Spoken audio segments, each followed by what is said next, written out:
I'm getting older these days, but I don't really care. Enjoy every day. Okay. I'd like to start by thanking those of you who, hopefully you can hear me, my voice is a little hoarse today. Thanking you all for the cards and the prayers and the visits along the way. They meant more than I could begin to tell you. Spoiler alert here. This story ends with me being in 100% good health and all the replacement parts working just fine. That's just in case some of you were wondering whether I made it or not. It kind of began in the late part of August or 2016. We were traveling through Greece and Croatia with some friends in Rotarians, a lot of whom are here today. And I began to feel just sick in general. Had no energy, no appetite, and missed a few of the wonderful tours that Terry put together. So when I got home, I called my doctor and set up an appointment. And gave me a call in the afternoon and said, I've reviewed your blood work and your white blood count is extremely high. And I'd like you to go to the Washington Hospital emergency room and have some tests run. So that was on February 20th, 2008 or 17. And I got home 16 months later and 4 hospitals later. Walked into the emergency room and was immediately admitted. I had a massive bacterial infection. So that turned out to be just the start of things. We found out that I had a major aneurysm in my aorta and needed emergency surgery.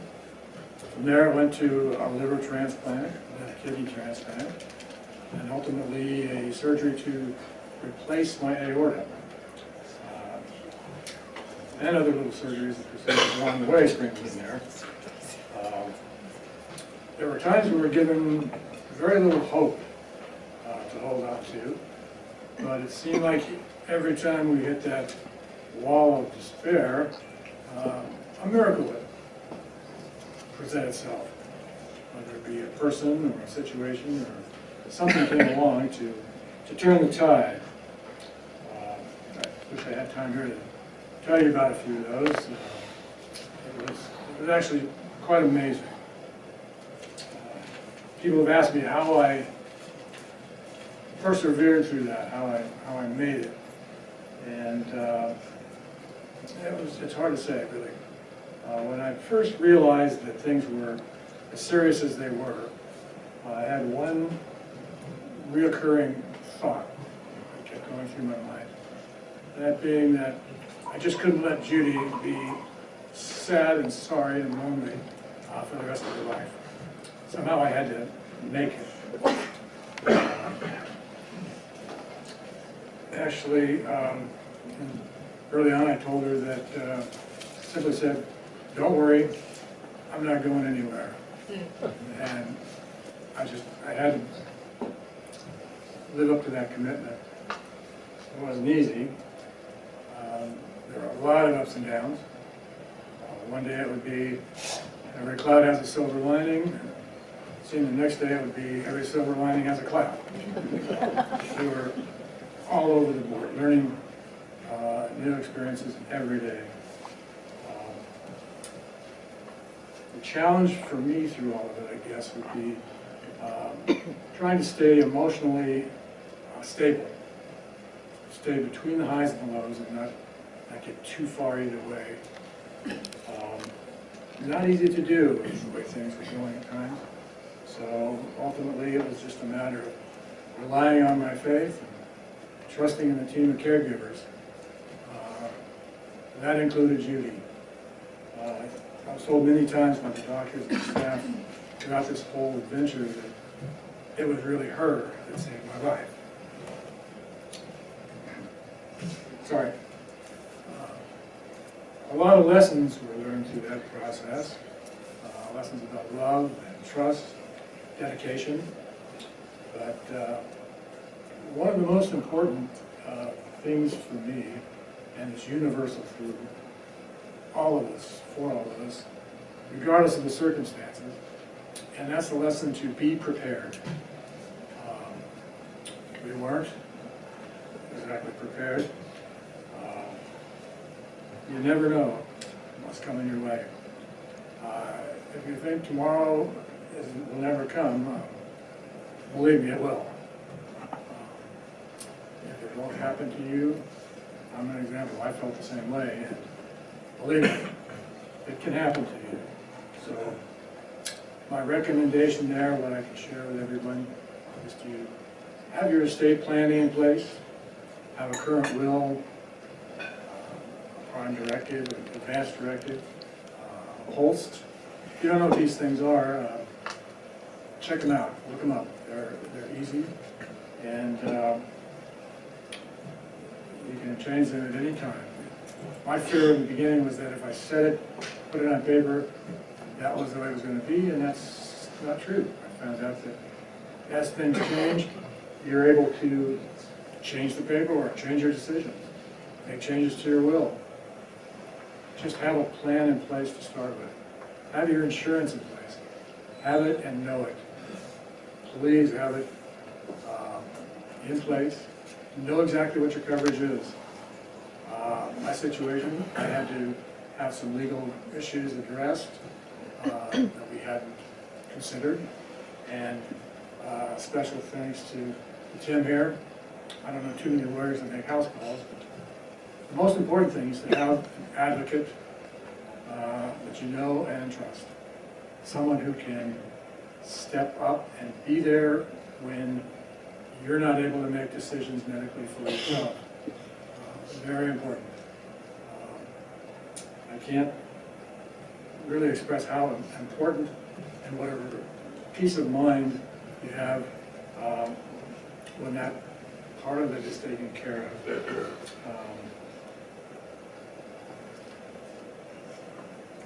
Going forward, I'd like to thank Aggie for her role in my surviving this and being an advocate to Judy. She'll explain more of that when she comes up. So right now I'd like to bring her up and introduce, you know her, right? My hero and my advocate, Judy.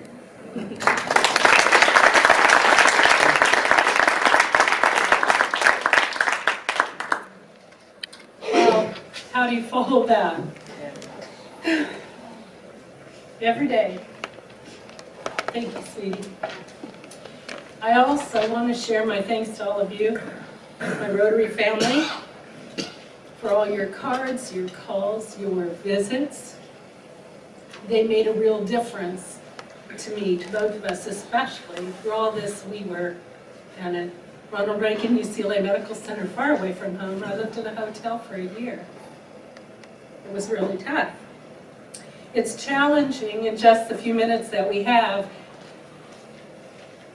to share everything that happened. And as Mike said, he was roughly in the hospital 450 days. Most of those in the ICU. I think it was only about a month that he was in a regular room. How did we get through the 7 times that he was turned down for a transplant by premier medical centers all across the United States before being accepted at UCLA? The times through all of the surgeries and miracles that we found ourselves in life-threatening situations just prior to being discharged from the hospital. Each time when he went back into ICU with full septic shock and they told us to call family, and he might not make it. The night of our 20th wedding anniversary, when he went into full cardiac arrest, and we lost him for 5 minutes, and they performed CPR and they brought him back. We experienced more miracles than I can say. Every key thing that needed to happen, every surgery, every pivotal moment was on a deceased family member's birthday. Everyone. Our family is very small. We had a lot of guardian angels.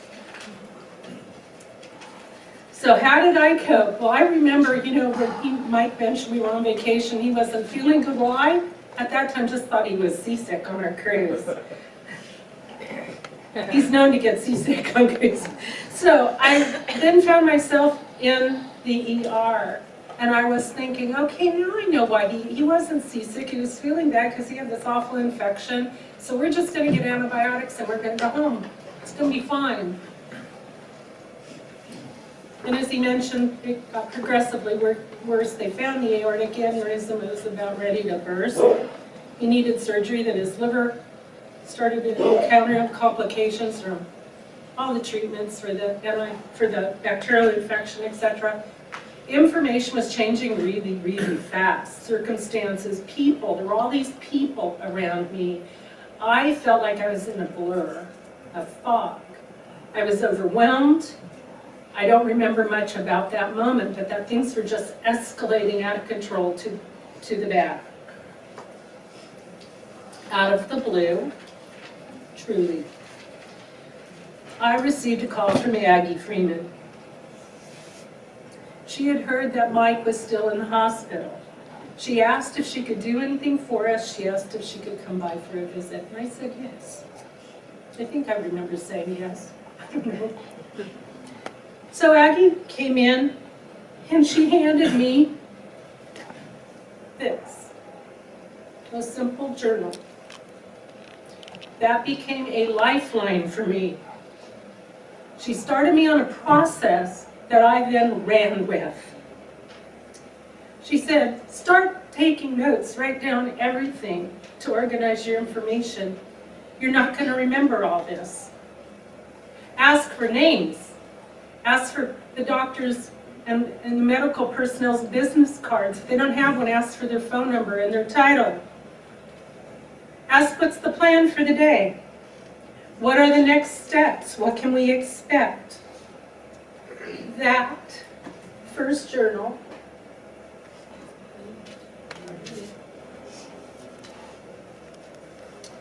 became 13 journals that I'm on today. This is our story. You know why we don't have enough time to let you know everything that occurred.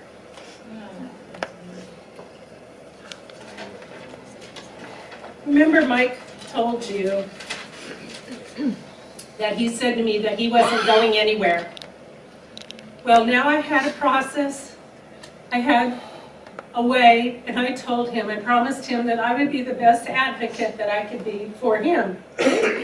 We made that pact, and we believed. And against all odds, we said we were going to get him his transplant and get him a chance to live. What I learned and what I'd like to share with you is, if you find yourself in that situation, as you one day will, take detailed notes every day. You will need to refer back to them. Saved his life. Be there at the hospital as much as you can be. I was able to be there all the time because I was retired. You may not find yourself in that situation, so get as many advocates and people to help, but have someone there. Be there, most importantly, daily for the nurses when they have their shift changes in the morning and at night, so that you can ensure that critical information gets passed from one team to the next. Things do get missed. Be there for the daily doctor's rounds, to hear about the changing plan, any changes in medications, ask questions. And to know what questions to ask, you've got to do your homework, you have to educate yourself. So at night, I'd go on websites, there are many out there about medical information and things, and I'd look up medical terminology and medicines and side effects so that I could ask those questions. I followed Mike's daily test results, his lab results. Most hospitals have an online system to do so.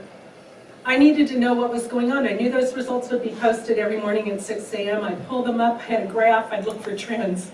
How did things impact other things? I didn't know what I was doing, but it sure gave me something to do. Kept me calm. For me, I need a lot of information to remain calm.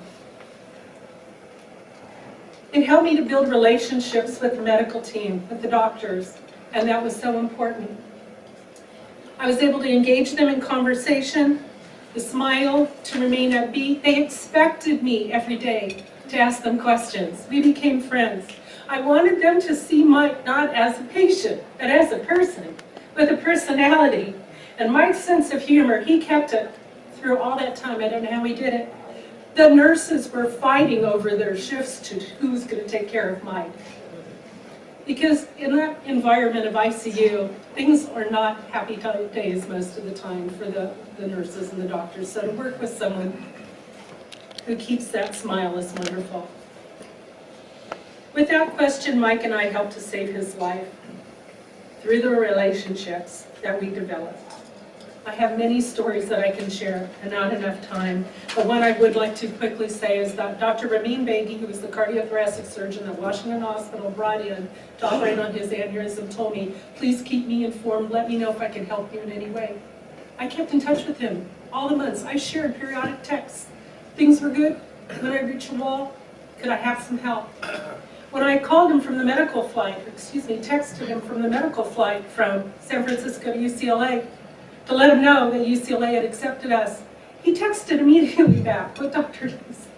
And he said, great, you're going to the right place, and when you get there, please pass on my regards to Dr. Busatil, who it turned out, I didn't know who this was, but we met Dr. Busatil, who ended up being the founder of the liver transplant program at UCLA. Dr. Beghi and he used to work together many years ago. We didn't know that. My takeaways from this experience: be your own advocate, build relationships, don't take no for an answer, understand your patient rights, stay in the moment, make your best decisions you can each day, believe in miracles, and ask for help. And now I'd like to turn it over to Aggie, who is my advocate, to share her story and expertise.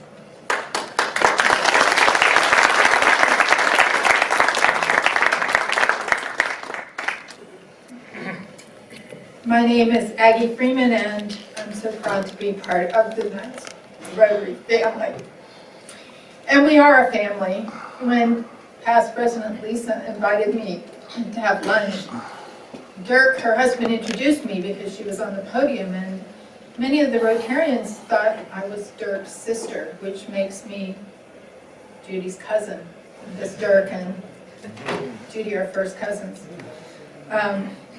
I met Mike at Fire Pit Friday on a social occasion, and I really liked him. I had a great rapport built with Judy, but a lot of times when you come to these events as spouses, the spouses kind of hang back. Mike didn't hang back. He was right in there with all of us.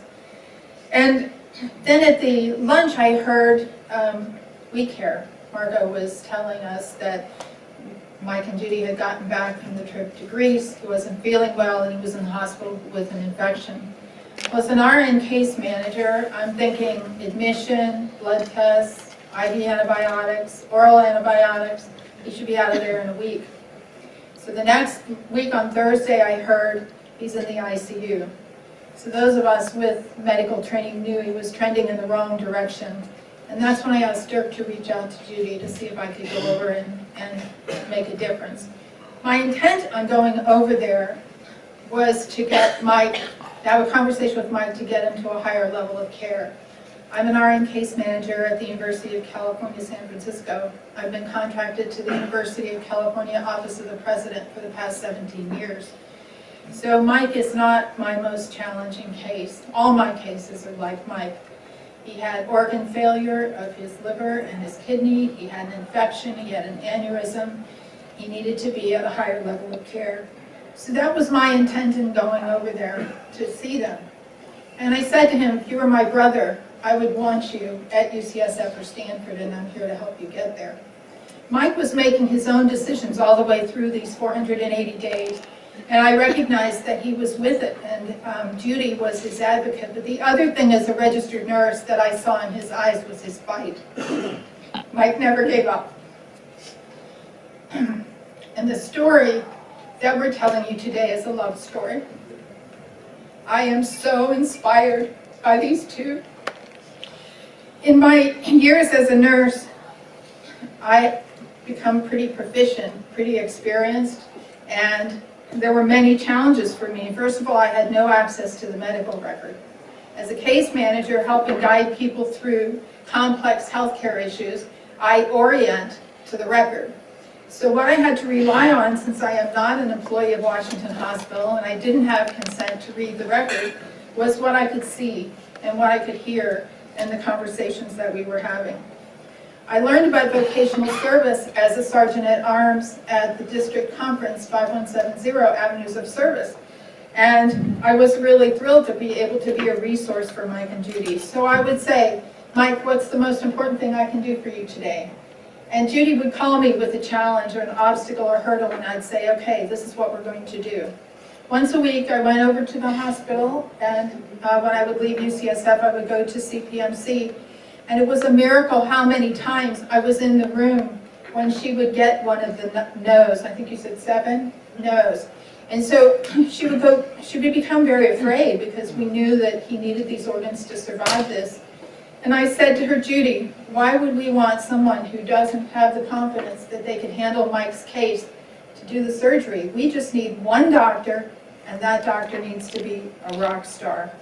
So she got to UCLA, a hospital that I'm contracted to, and a hospital where I'm well known. And that was one of my other challenges. Washington Hospital doesn't know me, and California Pacific Medical Center doesn't know me. These were all new relationships for me, and I was trying to really interpret a lot of what I was seeing happen at these hospitals. So Mike and Judy, you are a love story, and Mike, you are the love of Judy's life. And that, to me, has been my inspiration to hang in there. The other thing the three of us share is a love of God. We knew this was bigger, really bigger than all of us, and we knew we would need God's help to get through it. So when I travel throughout California and also out of state, one of the things I really enjoy doing is going to other Rotary meetings. So I asked Judy to join me at UCLA Rotary to get her out of the room and have lunch. And at that meeting, we had a book signing. It was an author of a book, and in the book he wrote Proverbs 3:5-6, and that's trusting God. And so we took that book back to Mike, and that was our basis for believing and being inspired even when the doctors were telling us the odds were against him. So the doctors had nicknames for Mike. They called him the Iron Man, they called him the Titanium Man, they called him a walking medical miracle. And I can tell you today, we all believe in miracles. Miracles are all around us, and today, having the opportunity to speak with you is one of those miracles. When I delivered the signed card from all of you to Mike's ICU room, he said, one day I would like to come back and thank them. Well, this is today, and thank you. When I come into Rotary at lunch, I think there's no problem I could have that I couldn't have someone in this room who has the education, training, and experience to help me through it. So when Mike had a legal problem, I came to Tim Gavin, and I asked for his support in this, and he provided that service. So I'd like to have Tim talk a little bit more about the legal challenges. Thank you.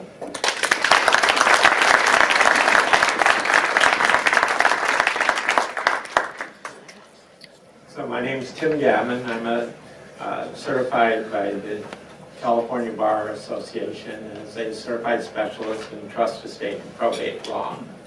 My least favorite visit anywhere is to an ICU. And the reason for that is that if there is conflict among family members, and I have another case right now where the surviving spouse of 37 years is literally fending off threats to her life by the patient's step or children of a prior marriage. They're in total conflict as who should have the say over the patient's finances and medical decisions if that person is unable to make decisions themselves. So Mike's message to you today, to be prepared, is absolutely critical if there is potential conflict among the family. In this situation, it was absolutely easy for me to step in and help Mike and Judy out because there was no conflict. The legal impact of the documents he wanted prepared and which he eventually signed was consistent to where the law would have put them anyway, but it would have been a total hassle. The laws in our country treat each person as an absolute individual, which means no one really has the right to help you out unless you as the individual have executed the necessary documents to grant power to someone else. And so, you know, I've gotten a lot of gratitude for my small part in this situation, but Judy's comment that the best thing people can do is to be their own advocate, to be involved and to participate and not to procrastinate until you're in white water. A lot of what I do, I feel like the guide on the river raft going down the Class 5 rapid, that I have my hands on the oars and I'll get you through this. And it seems like total chaos and danger to the people involved, but when you've done it for 30 years, you know, it's just one more trip over the rocks. So I'm privileged to be able to help all of you that have given me the opportunity to do that. But I regard what I do as a real privilege, the trust that people put in me to, you know, get them through those rocky times, no matter how short or long they are. So again, thanks for your thanks.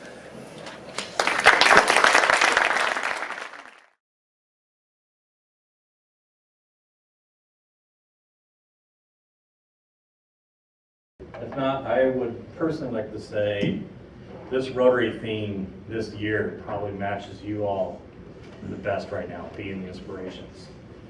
You know, to go through stuff like this is inspiring to see you guys here today, inspiring the faith that you guys enjoy with each other, and to be the inspiration to continue on and to fight and live for yourselves. It is a wonderful story. I wish we had more time. I am proud that you guys are part of this family. So thank you, and Mike, we're so happy to be here today.